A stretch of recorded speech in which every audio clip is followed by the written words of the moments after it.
Listen, so I had the chance to catch the new Mission Impossible movie, Dead Reckoning, and you know what franchise is great? When I don't even think the new chapter is anywhere near the last one, yet I'd still recommend it. But with Tommy getting peeved that he didn't have Fandango downloaded on his phone and didn't know the summer movie schedule, it seems that this new movie isn't getting the full release like originally pitched. So he's so furious that he's talking about it to everybody that he only gets 1 week. Have you talked to Tom Cruise about this? I have talked to him probably several weeks ago, and he's calmed down. Let me explain. See, most movies are shot to be nice and wide, but there's a decision made for a lot of action movies to make them taller, to the point that with IMAX, it fills the whole screen when you go to the theaters that you don't get those black bars on the top or the bottom like you do at home. Even though the new Mission Impossible movie is shot with those IMAX cameras and was advertised to be an IMAX, it ain't gonna be an IMAX. I remember when the fourth one, Ghost Protocol, came out, and they released that one early for 1 week exclusively in IMAX theaters because they were really gonna show it off. I love showmanship, and I wanted all the first people that saw this movie to see it at its best.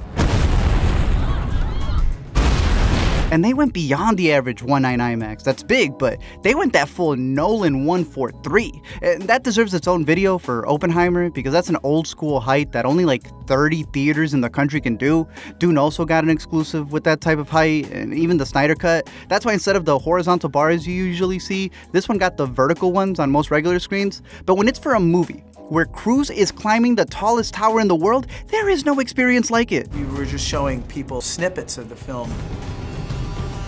And people are getting vertigo because the screens are so big that they actually feel like they're going to tumble into them.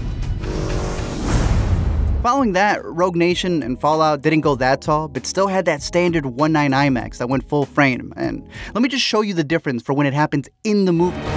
What the hell is he doing? I find it best not to look.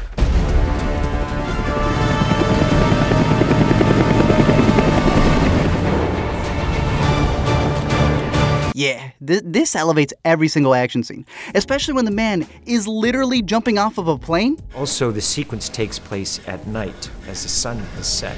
So essentially we realized we have a 3-minute window upon which I jump out of we do the scene inside the aircraft and jump out. It was one take. And if there was one mistake, that was it. The take was gone. But Dead Reckoning Part 1, which confirmed shooting on those cameras and has Tom making what is considered the biggest stunt jump of all time, isn't getting that. Instead, the official theater release, like the people who work for IMAX, confirmed that it's gonna be cropped for every single theater, meaning that as much as I love IMAX, I kinda have to recommend it in Dolby, because at least the audio mixing there is fantastic.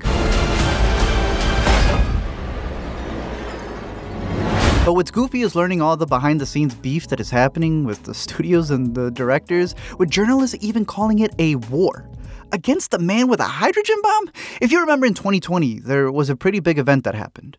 And that was that Nolan couldn't release Tenet as big as he wanted. That's what caused the man to leave Warner Brothers and move over to Universal, who's releasing Oppenheimer for him with a guaranteed 3 weeks of exclusive IMAX. But it's also the reason Barbenheimer is happening, because WB is so petty that Chris dipped on them that they slated Barbie to come out on the same day for that reason, even making double screenings so that the critics had to choose which one they wanted to cover.